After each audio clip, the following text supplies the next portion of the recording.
बिस्मिल्लाहिर्रहमानिर्रहीम। स्टूडेंट्स, आज हम क्वेश्चन नंबर 6 करेंगे। तो क्वेश्चन नंबर 6 पढ़ते हैं। A firm purchased a machine for rupees 2,10,000 on 1 July 2002 को फर्म ने मशीन परचेज़ की है जो कि जिसकी कास्ट 2,10,000 है and spend ₹24,000 as wages and installation charges.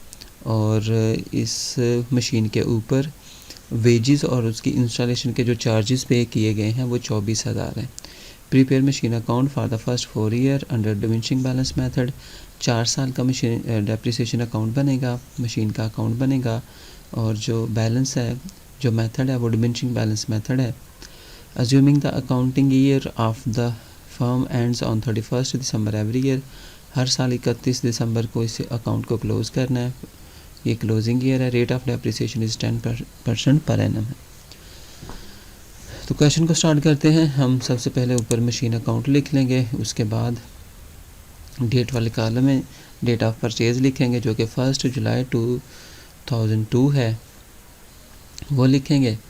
और जो रेफरेंस है वहाँ पे पहली परचेज़ की एंट्री पास करेंगे, bank asset to bank account. तो रेफरेंस में हम बैंक लिख देंगे और एसेट की कास्ट लिखेंगे जो कि हमने ऐड करके लिखनी है।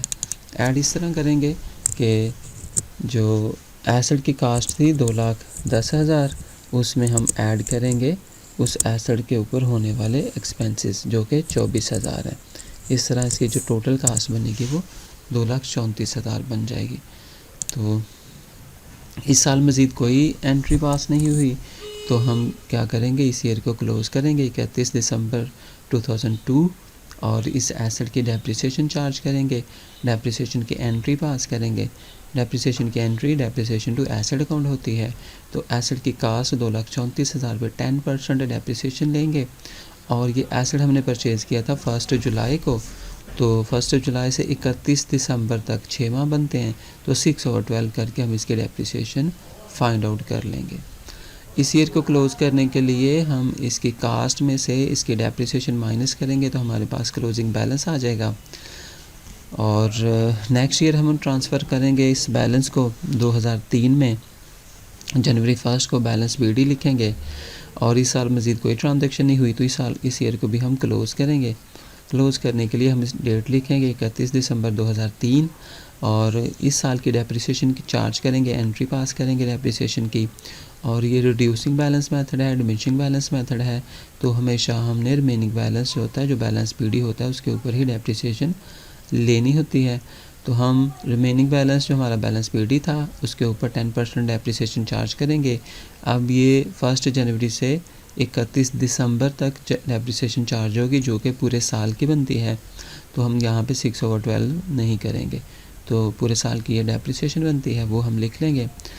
तो इसके बाद इसका बैलेंस CD फाइंड करने के लिए बैलेंस BD में से डेप्रिसिएशन माइनस करेंगे तो हमारे पास बैलेंस CD आ जाएगा। इसको भी हम नेक्स्ट ईयर ट्रांसफ़र करेंगे 1 जनवरी 2004 में।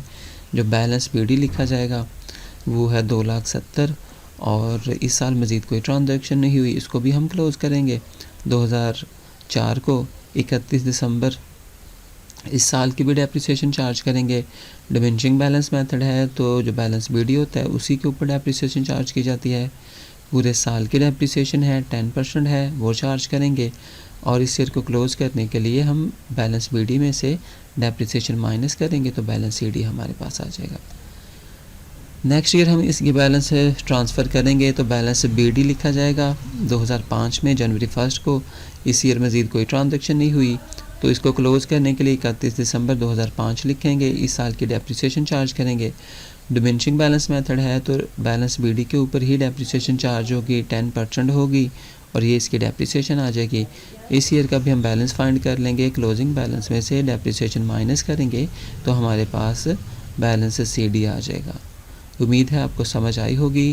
कोई प्रॉब्लम हो, कोई इशू हो तो आप कमेंट कर सकते हैं। बहुत शुक्रिया।